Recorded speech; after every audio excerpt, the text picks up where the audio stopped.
قبل ما نبداو وياكم انكم تخليو الاطفال ديالكم بوحدهم قدام العافيه، حيت هذا الدري الصغير واللي سميتو يونس ولد العزاوي كون ما كانش بوحده وخوتو كبر منه كانت غادي توقع عليه شي كارثه. في هذا الفيديو غادي نتعرفوا على شنو كان غادي يوقع ليونس وكيفاش حتى قدر العزاوي انه يحمي ولده باش انه ما يتحرقش في رجليه. ولكن قبل ما نبداو ما تنساش دير معك واحد لايك واشتراك للقناه الا كنت كيعجبك بحال هذا المحتوى، واهم حاجه في هادشي كامل هو انك تفعل الجرس باش دائما تكون انت هو الاول. وخلينا نبداو. كان الكونسيبت ديال هذا الفيديو هو انه العزاوي غادي يدخل خيمه كبيره للدار وغادي يقرر باش انه يفرشها في السطاح، وغادي يكون الهدف من هذا الشيء وهو انهم يدوزوا ليله كامله في هذه الخيمه. ولكن كون كان عارف العزاوي هذا الشيء اللي غادي يوقع من بعد كاع ما غادي يفكر انه يدير بحال هذا التحدي. وقبل ما نتعرفوا على شنو كان غادي يوقع اجي نشوفوا العزاوي واسماعيل كيفاش غادي يصاوبوا هذه الخيمه. دابا تخسر وعلاش صرعتوها؟ بلاتي فين هو الباب؟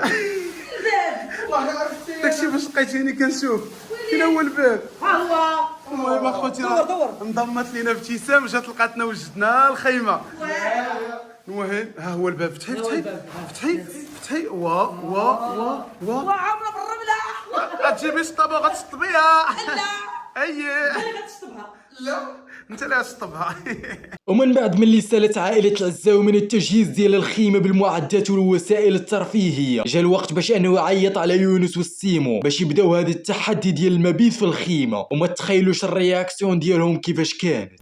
واجدين كما سمعتوا مورا هاد الباب كاين يونس والسيمو دابا غنحسبوا ليهم حتى ثلاثه وغيدخلوا باش يشوفوا المفاجأة. واحد جوج ثلاثه يلا دخلوا تشوفوا المفاجاه وسادين عينيهم. مزيان بقاو سادين عينيكم هكاك. بقاو يونس سادين عينيكم. شوف غنحسب لكم ثلاثه حلوا صافي. واحد جوج ثلاثه. شوف وشوفوا على اليسار تلفوا ما عرفوا فين يشوفوا. اي خيمه جديده. وفي هذه المده داروا بزاف ديال الحوايج بحال انهم لعبوا في البلاي ستيشن ولعبوا الكارطه، وزيد عليها حتى الخيمه زادوا غطاوها من برا باش ما يجيهمش البرد. ولكن من مور هاد اللعب والتحنقيج جاهم الجوع، وانتم عارفين بانه الجوع ديال الليل كيفاش تيكون. هادشي علاش العزاوي قرر باش انه يدير الكفته للعشاء وكلف اسماعيل باش انه يشعل العافيه. ولكن في واحد اللقطه ما عرفت كيفاش غادي يوقع وغادي تكب هاد الجمار على الخيمه.